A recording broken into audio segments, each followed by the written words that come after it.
Oh, hello there, I'm Mr. West, Rossit's Most Stylish, and welcome to this video on GCSE history.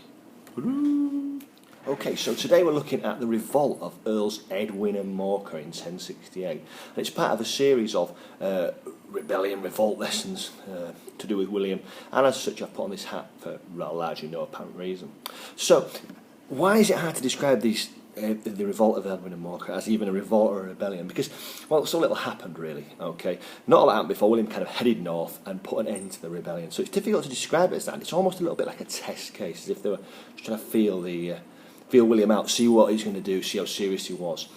It begins when Edwin, Morcar and Edgar escape William's court. Remember, after William wins Hastings the submission of the Earls, they tour Normandy with him, which must have been a bit of a gauler, no pun intended there, for the people, because well, they were kind of his guests to show that they were not kind of submitted to him. Okay, so yeah, the rebels were supported by lots of different people. We're not really too sure, but on the next slide what I'll do is provide that for you.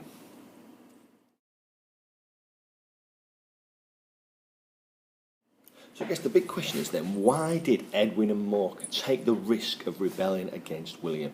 What is it that's upset them? Well, in terms of Edwin, according to Orderic Vitalis, Edwin was angry because William had been promised Edwin that he could marry one of his daughters, and this hadn't materialised. Okay, it doesn't suggest that it maybe wouldn't, but it hadn't as yet. Okay, and this is an issue for both Edwin and Morcar because they both have a lack of trust in William. Okay, Edwin doesn't trust him really to keep his word in the future, so it hasn't happened yet. He doesn't think it's going to. So that's one of the reasons, basically, that the marriage situation for Edwin and the lack of trust of William. Move on to Morcar. Okay, we've got a situation there where basically Morcar may have had more to complain about because he's supposed to be Earl of Northumbria, but he's been replaced as him. He's allowed to keep his title, but he's got no real power in that area. Okay, and it sort of suggests that William didn't trust Morcar to defend the area, and obviously that, you know, kind of goes both ways, and perhaps Morcar didn't trust him. Okay, so more generally though, we see that the kind of loss of lands may have that William has kind of taken from the Anglo-Saxons to the Normans may have made other Normans feel the need to join the rebellion, and also this very heavy geld tax of December 1066 shows to a lot of people in England that a lot of the money in England is going to be taken and used in Normandy, and that really does kind of upset the leaders and perhaps the Earls, and perhaps makes them want to rebel. So this rebellion of Edwin and Morcar was pretty short-lived, and, you know, why did it fail? Well, first of all, William acted quickly and decisively. You can see that as a bit of a theme with this, is that he acts quickly, okay? As soon as there's danger, he gets an army, marches them swiftly northwards, okay? He stops in Edwin's lands of Mercia, and he has castles built at Warwick and Nottingham, okay? And then he moves on to Morcar's Northumberland, builds another castle in York, okay? And all the time, according to the Anglo-Saxon Chronicle, William, to quote, allowed his men to harry wherever they came. Basically destroyed housing, crops, as a punishment, as a warning to everyone else. And we see this a couple of times with William, this idea of tagging people who were blatantly innocent, okay, and harrying, destroying the crops, okay. And then the outcomes of this were quite interesting, okay. In some ways, Edwin and Morcar surrendered, okay. They were pardoned but kept as kind of guests in his entourage, in his court, okay, and they were kind of, again, that would be pretty galling for them, okay. Edgar able to escape to Scotland and kind of set up a new centre of resistance there, which may pose problems in the future.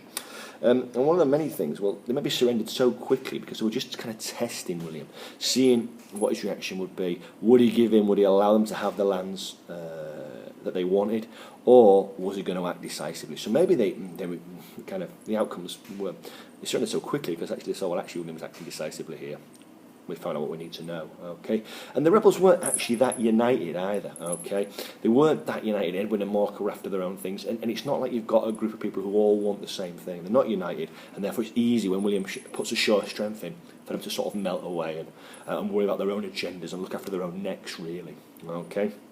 And finally, I think that, as it says here in the Anglo-Saxon Chronicle, Orderic Vitalis, the fortifications that the Normans called castles were scarcely known in England, in the English provinces, and so the English, in spite of their courage and love of fighting, could put up only a weak resistance to their enemies. So basically, the castle programme that William put together proved exceptionally effective.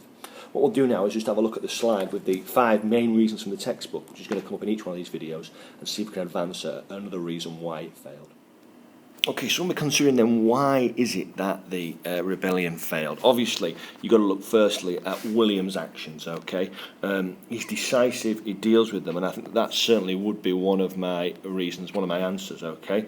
However, I think that underneath that, I'd probably put these two as the kind of second reason, okay? So William's actions and leadership was instant, and that sort of, I mean, I thought the leadership was poor necessarily, in the sense that they weren't up for it, and they weren't coordinated enough as well, and they lacked enough support to challenge him. But these two only come about because of William's actions. So what I'd do is I'd probably use my explain skills. I'd put William's actions at the top, and then I'd say the leadership of the rebellions was poor underneath.